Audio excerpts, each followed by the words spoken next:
ayam dengan gejala ngorok ya.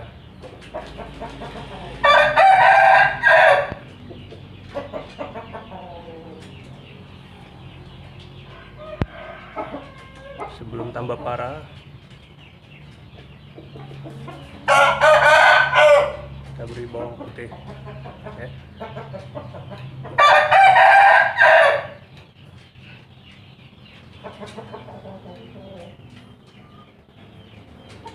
Langsung kita masukkan aja.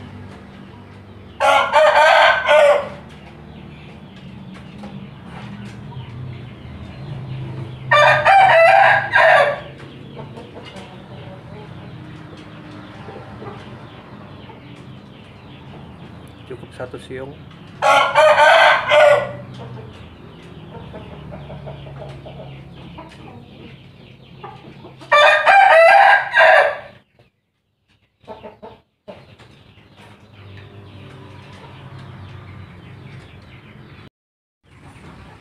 Oke, ini yang kemarin ngorok ya.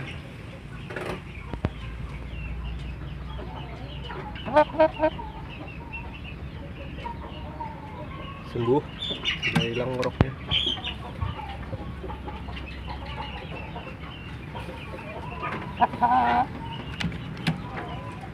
Tapi ada bagusnya diulang lagi itu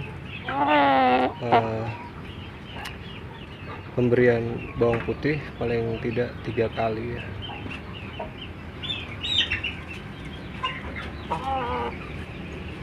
Ya, selamat mencoba, semoga sehat selalu ternakan teman-teman semua.